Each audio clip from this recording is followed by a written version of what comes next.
अतातार साहब, आज आपने प्रेस कॉन्फ्रेंस की, आप बता रहे थे कि जी 42 समातें हुई, उसमें ये नहीं पेश हो रहे थे, ये सारे मामला थे, डिले कर रहे थे, मगर जो आखिरी कुछ टाइम है उसमें तो नजर आया ना कि जज साहब बहुत तेजी में नजर आए, और इतनी तेजी में नजर आए कि आज अदालत भी लिख रही है कि गवाहान पेश करने की दरख्वास्त मुस्तरद की गई, और ये कहा गया कि 5 अगस्त को 2 या 3 बार केस कॉल करके एक्स पार्टी फैसला सुना दिया गया। आज अदालत कह रही है सुप्रीम कोर्ट के एक्स पार्टी फैसला था ये, तो वाज़ेह नजर आ रहा है कि ये केस किस सिमत में जा रहा है।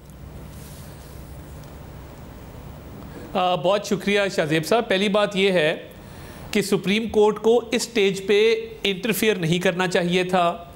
यानी जब इस्लामाबाद हाई कोर्ट में इन्हीं बातों पे अपील ज़ेर समात है और गुज़िश्ता कल समात हुई, आइंदा कल दोबारा समात है, तो फिर डीपर अप्रिसिएशन ऑफ फैक्ट्स में सुप्रीम कोर्ट को जाने की ज़रूरत क्यों पड़ी, और उन्होंने अपना माइंड डिस्क्लोज़ क्यों किया, और क्या मुल्क की सबसे आला अदालत को ये ज़ेब देता है कि वो अपना माइंड डिस्क्लोज़ कर दें, फैक्ट्स पे बात करें, मेरिट के ऊपर आर्ग्यूमेंट कर दें एक ऐसे केस में जब भी इसकी बारी नहीं आई सुप्रीम कोर्ट की, ना उस प्रेयर में ये चीज़ें मांगी गई हैं जो दरख्वास्त समात के लिए मुकर्रर गई है, उसमें तो प्रेयर ही और है।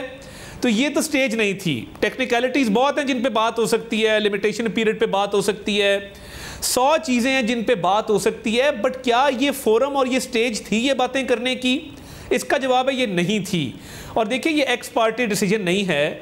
जब आप अदालती प्रोसेस को मजाक बना लेंगे, एक जज जफ़र इकबाल चेंज हुए, 11 माह इसकी समाअत चली, नए जज आए, उनको भी हरासा करने की कोशिश की गई, तो उन्होंने तो कई मौके दिए। ख्वाजा हारिस साहब पेश होने से कासिर थे, और यहाँ तक कि न्याजी साहब इस्लामाबाद आते थे, 7 वाली अदालत में पेश होते थे, इसमें पता था कि दाल में कुछ काला है, और मैंने तोशा खाना में अपने गिफ्ट डिक्लेयर भी किए हुए, जो हुआ वो भाग जाते थे। जो हुआ वो पहले हुआ। मैं जो आखिर की बात है उस पर आपसे सवाल कर रहा हूं कि जज हुमायूं दिलावर साहब ने जल्दी दिखा के क्या ये सारे के सारे केस के ऊपर सवालात नहीं उठाए? वो वकला अगर कह रहे थे कि जी ये हमारे गवाह हैं, तो बजाय उनको मुस्तरद करते, गवाहों को सुन लेते, आखिरी दिन मौका दे देते। अदालत ने 7 दिन दिए थे, तो 3-4 दिन में फैसला करने की बजाय इस्लामाबाद हाई कोर्ट के 7 दिन का इंतजार कर लेते। उन्होंने आखिर में जल्दी दिखाई, जिसकी वजह से केस यहां तक पहुंचा।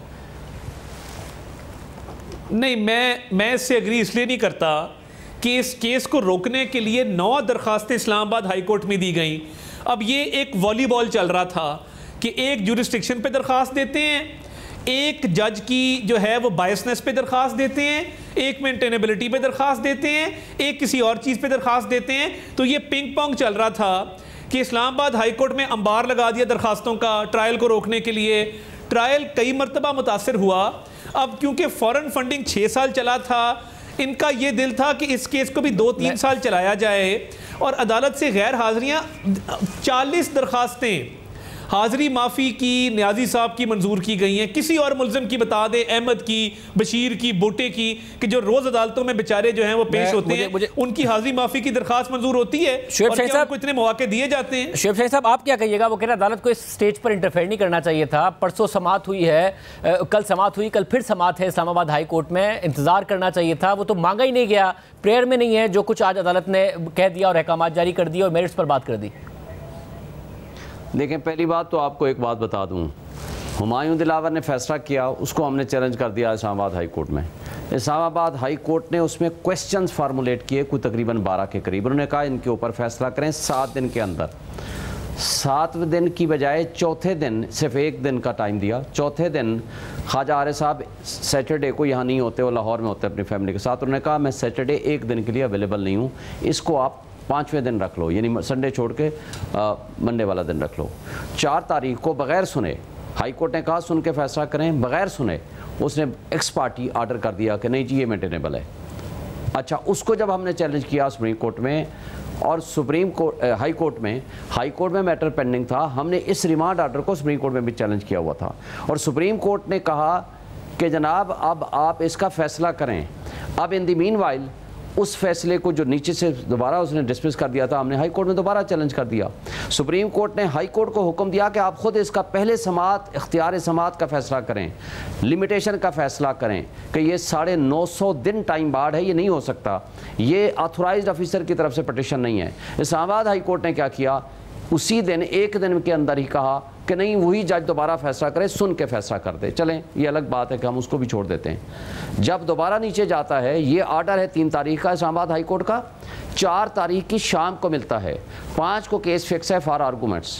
और उसमें आर्गूमेंट्स करने से पहले सुबह के टाइम ये कह देते हैं कि जी 12 बजे तक आ जाएं। 12 बजे से पहले ख्वाजा हारिस के मुंशी को अगवा कर लिया जाता है। वो चीफ जस्टिस के पास जाते हैं, इस्लामाबाद हाई कोर्ट में पटिशन फाइल करते हैं, एप्लीकेशन देते हैं कि जनाब मेरे मुंशी को अगवा कर लिया, इसको बरामद कराया जाए। जब वो हाई कोर्ट में डिस्ट्रिक्ट कोर्ट में पहुँचते हैं, वो कहते हैं मुलजिम भी नहीं है, आपका वकील भी नहीं है, 12 बजे मैं रिजर्व कर रहा हूँ। वो 12 बज के कुछ मिनट पर पहुँचते हैं, वो मैं 12:30 बजे आकर फैसला सुनाऊँगा।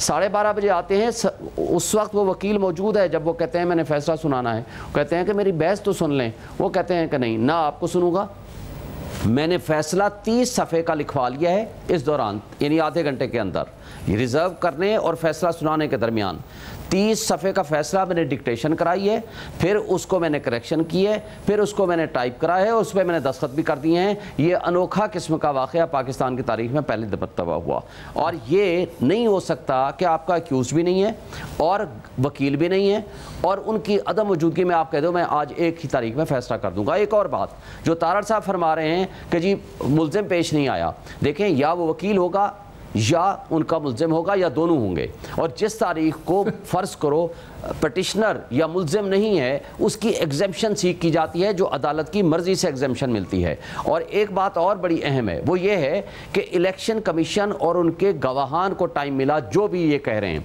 हमें टाइम कितने मिले? अगर सिर्फ एक सवाल कर सकूं, क्योंकि जो पहले एग्जेम्पशन इन्हीं अदालतों से आपको मिली, एक जज भी तब्दील हुए। इस्लामाबाद हाई कोर्ट के जज ने तो 1 महीने के लिए भी इस केस को आगे बढ़ा दिया था। उस वक्त तक ना आपको इस्लामाबाद हाई कोर्ट के जज पर उस तरीके से एतराज़ था, चीफ जस्टिस पर, ना ही नीचे, मगर बाद में आपको एतराज़ात हुए जब मामला बहुत तेज़ी से आगे बढ़ा। इस्लामाबाद हाई कोर्ट के चीफ जस्टिस पर भी एतराज़ है, नीचे जज हुमायूं दिलावर पर भी आपको एतराज़ है। अभी एतराज़ से पहले मैं सिर्फ एक बात आपको कर दूं, जो मौक़े की बात है। हमारे लिए सिर्फ 3 दिन का मौका था। कौन सा भला, मैं आपको डॉक्यूमेंटेड एंड कैलकुलेटेड दे दूं। 1 अगस्त को हमारी स्टेटमेंट रिकॉर्ड होती है, उससे पहले सारी एविडेंस होती है और जिरा होती है, वो इलेक्शन कमीशन के वकील और उनकी स्टेटमेंट होती है और हमारी उसके ऊपर जिरा होती है। हमारी कोई स्टेटमेंट शुरू नहीं हुई। हमारे लिए जो दिन है 1 अगस्त को हमारी स्टेटमेंट हुई, हमारे से क्वेश्चन हमने जमा कराया, जवाब दिया, और हमसे पूछा क्या आप गवाहान पेश करना चाहते हैं। हमने कहा जी यस। उन्होंने कहा लिस्ट ऑफ विटनेसेस दीजिए। हम 2 तारीख को 12 बजे जाकर लिस्ट ऑफ विटनेसेस देते हैं, 4 गवाहान की फहरिस्त देते हैं। वो ये कहते हैं कि ठीक है जी 1:30 बजे अपने गवाह ले आइए। 1:30 बजे जाकर हम दरख्वास्त देते हैं कि जनाब हमारे जो गवाह हैं वो कुछ कराची में हैं, दीगर शहरों में हैं, उनको आने के लिए 1 दिन या 2 दिन की मोहलत दे दीजिए। जज साहब क्या फरमाते हैं, 1.5 घंटे तक वो रेलिवेंट है। ये सब मीडिया की मौजूदगी में हुआ है। 1:30 बजे कहते हैं ये रेलिवेंट ही नहीं है, मैं इस एप्लीकेशन को डिसमिस करता हूं। तारड़ साहब आप उस दौरान सुन लें, मैं आपके जवाब की तरफ आ रहा हूं। 3 तारीख को हाई कोर्ट ने ये फैसला कर दिया कि आप दोबारा सुने। वो इनके जो ऑर्डर थे सारे सेटिसाइड कर दिए। 4 की शाम को ऑर्डर मिलता है, 5 को ये बहस के लिए था और सेम डे बगैर सुने फैसला दे दिया। अब आपके जो उसकी है ट्रांसफर, ये वाला जी क्विकली जवाब दीजिएगा ताकि मैं तारड़ साहब की तरफ ये लेके जाऊं, क्योंकि अदालत ने ये बातें की जो आप कह रहे हैं। इसके ऊपर हुमायूं दिलावर के ऊपर हमने 3 दरखास्तें दी हैं, ट्रांसफर पिटीशनें, और उसको भी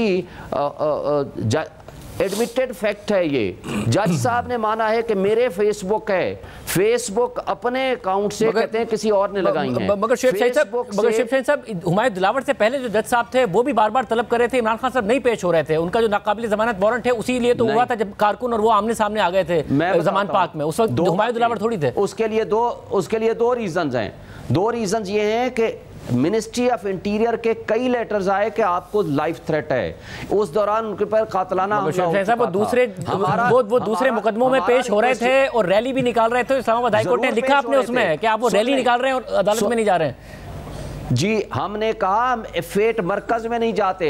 हाई कोर्ट ने हमारी एप्लीकेशन सारी की सारी एक्सेप्ट की कि आप जुडिशल कम्प्लेक्स या तो जो G11-1 में है या G11-4 में है वहां ये केसेस को पेश किया जाए। That was the first time कि जब G11-4 में ये आए, जिस दिन आपको याद होगा कि सारे उस दिन वो कारकुनों के साथ आए, फिर उनकी गाड़ी के अंदर ये अटेंडेंस लग गई। उस वक्त हुमायूं दिलावर साहब नहीं थे जज। अगर मुझे मगर साहब अच्छा मुझे एक मौका दे दीजिए, मुझे एक मौका दीजिए कि जो एक मिनट, तारड़ साहब जो एतराज़ात उठाए हैं शुएब शाहीन साहब ने, वो अदालत ने भी बयान किया कि ये नहीं हो सकता कि आप 5 अगस्त को 2 या 3 बार केस कॉल करें और उसके बाद एक पार्टी फैसला देते हैं। टाइम नहीं दिया गया, ये बात आज की जा रही है।